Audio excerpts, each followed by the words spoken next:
My dear readers, listeners, and of course friends, I come to you today with a heavy heart and a mind burdened by the intellectual detritus that has recently been foisted upon us in the form of a podcast featuring Jordan Peterson and Destiny. Rarely have I encountered a more egregious display of logical fallacies, sloppy reasoning, and intellectual bad faith masquerading as enlightened discourse.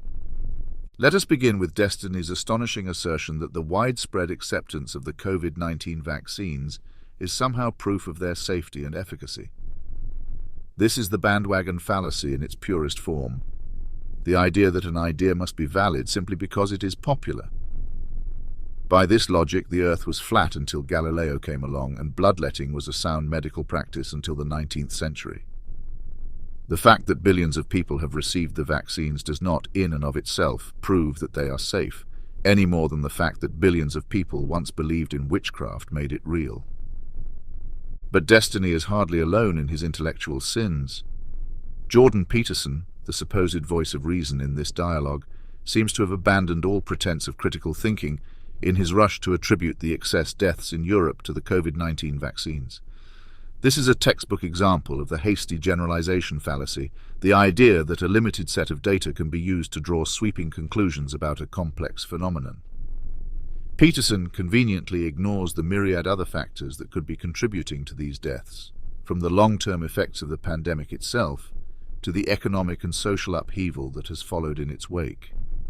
To lay the blame solely at the feet of the vaccines is not only intellectually dishonest, but deeply irresponsible.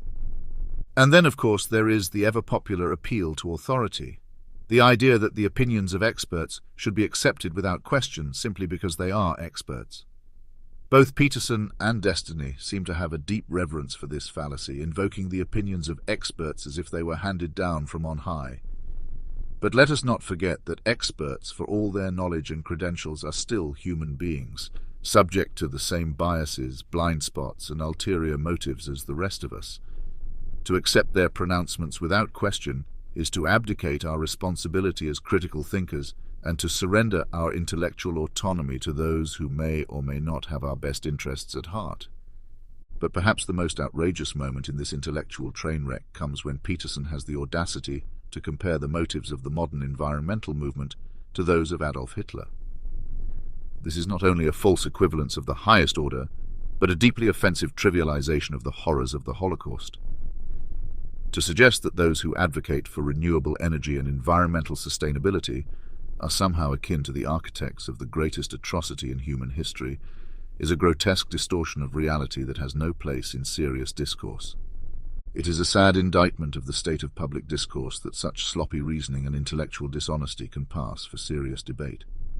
We live in an age where the very notion of objective truth is under assault, where facts are treated as mere opinions and opinions are elevated to the status of facts. It is incumbent upon us all, as responsible citizens and critical thinkers, to resist this tide of irrationality and to hold ourselves and others accountable for the logical integrity of our arguments.